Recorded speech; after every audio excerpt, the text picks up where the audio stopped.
El nuevo presidente, Juan Carlos Onganía, era el líder del sector azul del ejército, que en 1963 había sido partidario del mantenimiento de la legalidad y el llamado a elecciones, frente al sector colorado, partidario del golpe militar.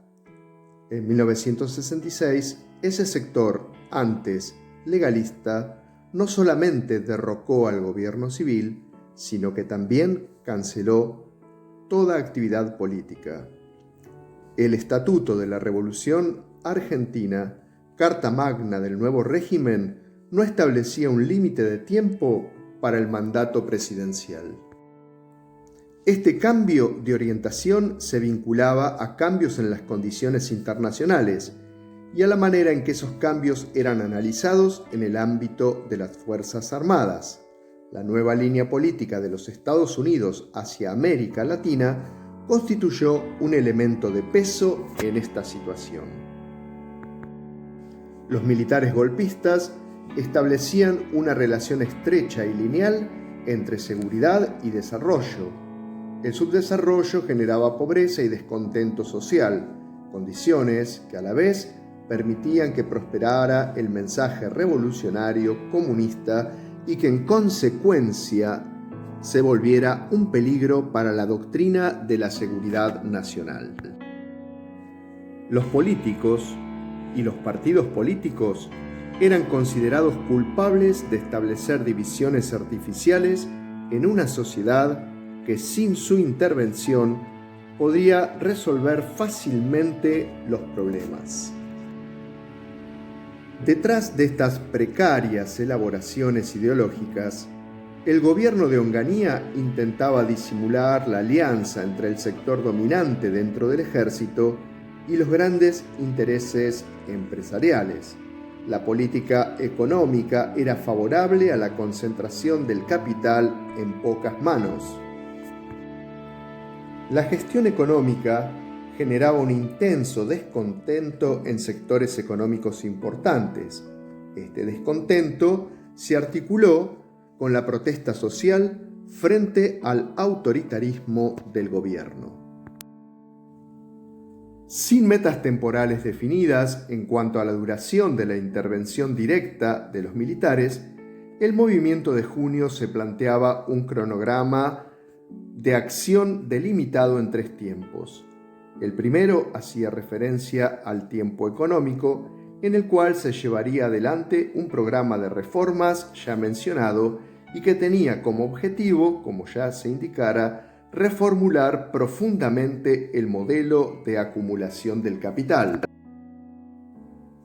El segundo era aquel proclamado como el tiempo social, en el cual, de acuerdo con los gurúes de la tecnocracia y los altos mandos de las Fuerzas Armadas, los beneficios del crecimiento industrial se irían expandiendo en una suerte de derrame. Pero, repentinamente, el sueño de Onganía de un gobierno sin plazos ni compromisos se derrumbó. El general, que pensaba establecer de una vez y para siempre el orden y la disciplina en la Argentina e impedir el avance del comunismo en el país, fue desafiado exitosamente por movimientos sociales masivos y multiclasistas. La noche de los bastones largos, cuando Onganía aplastó a la universidad a garrotazos y provocó la mayor fuga de cerebros de la historia. El 29 de julio de 1966, la dictadura de la llamada Revolución Argentina destruyó por decreto la autonomía universitaria y metió a la policía por la fuerza en las facultades de la UBA. Renunciaron más de 1.300 docentes y centenares de científicos se fueron del país. Como si fueran los primeros compases de una larga sinfonía de terror, las tropas de la Guardia de Infantería de la Policía Federal, al mando del general Mario Fonseca, se desgranaron por los alrededores de la histórica Manzana de las Luces, por entonces sede de la Facultad de Ciencias Exactas de la Universidad de Buenos Aires. Hacía rato que había caído la noche del viernes 29 de julio del 66, pero la facultad hervía por dentro, donde el decano había convocado una reunión urgente de graduados, docentes y alumnos para tomar posición sobre la intervención de la universidad decretada ese mismo día por la dictadura. Hacía exactamente un mes y un día en que Juan Carlos Onganía se había calzado la banda presidencial que los votos habían otorgado al radical Ilia. Sus planes contemplaban quedarse 20 años en el poder, y esa tarde del 29 de julio había promulgado el Decreto Ley 16.912 que determinaba la intervención de las universidades, prohibía la actividad política en las facultades y anulaba el gobierno tripartito integrado por graduados, docentes y alumnos. Las fotos pasaron a la historia. Los ocupantes de la facultad fueron obligados a salir a través de 2 hileras de policías que, armados con bastones, los golpeaban con saña, y hubo más de 400 detenidos.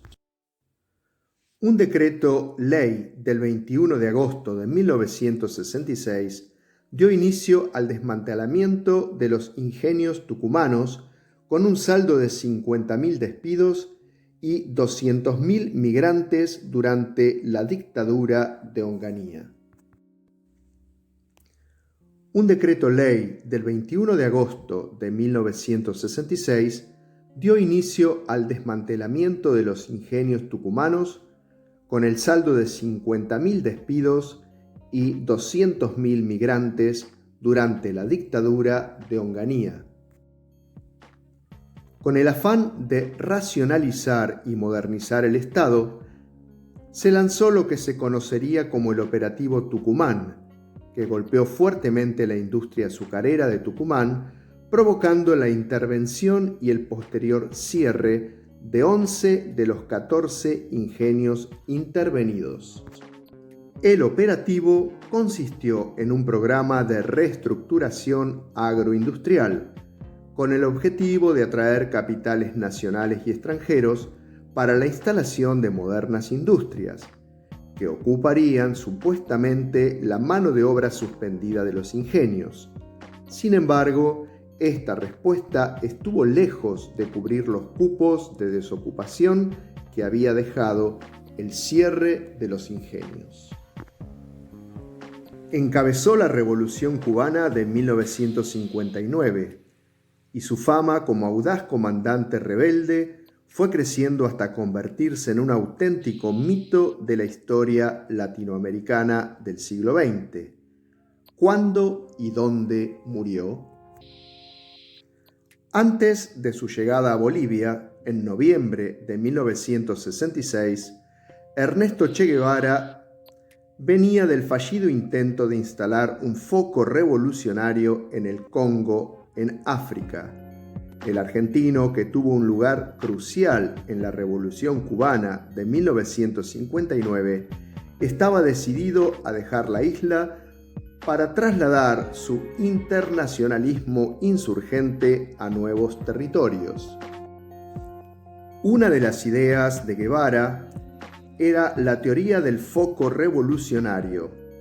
Esto era una práctica y a la vez un modelo de revolución que se iniciaba con pequeñas vanguardias de guerrilleros sin recurrir a grandes organizaciones para sostener la insurrección armada. Poniendo en práctica estas ideas, Guevara estableció el primer campamento dentro del territorio boliviano. La base de operaciones fue descubierta por el ejército boliviano, asesorado por enviados militares de los Estados Unidos. En ese momento, el asedio a los rebeldes y el Che en retirada dividió su guerrilla. A partir de entonces, en octubre del 67, Guevara y su tropa estaban en una situación crítica y finalmente, en la quebrada de Yuro, comenzó el trágico final. El 8 de octubre de 1967, el comandante revolucionario fue herido, capturado y llevado a la escuelita de la Higuera. Allí lo esperaban altos jefes bolivianos y agentes de la CIA. El 9 de octubre de 1967, el sargento Mario Terán fusiló al Che al otro día de su captura. A partir del golpe militar del general Onganía, la clausura del Congreso, la proclamada ilegalidad de las actividades de los partidos políticos, la intervención a las universidades, la censura de la prensa y una orientación socioeconómica en beneficio de los grandes empresarios, se transformaron en elementos estables de la política nacional. En Córdoba, las tensiones generadas por esta situación se vivía con particular intensidad por 4 motivos principales. Uno de ellos, el peso de la clase obrera en la sociedad cordobesa. Otro, la existencia de un sindicalismo combativo, la CGT local, adherida a la CGT de los argentinos, encabezada por Raimundo Ongaro. Otra de las cuestiones, la presencia de una fuerte concentración estudiantil, ya que la ciudad contaba con 25.000 estudiantes universitarios. Por último, la puesta en marcha de un proyecto del gobierno corporativista y filoclasista por parte del gobernador de la provincia, Carlos Caballero, que buscaba achicar los gastos del Estado y controlar las insurrecciones y protestas sociales. Este complejo panorama hirió profundamente la sensibilidad democrática de la clase media cordobesa.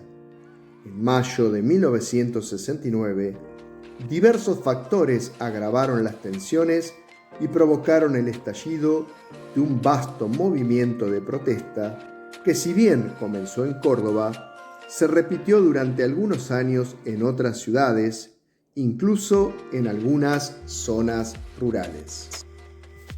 Algunos detonantes de la confrontación social fueron el congelamiento salarial, la eliminación del sábado inglés en el plano gremial y los asesinatos de algunos estudiantes en Corrientes y otros 2 de Rosario.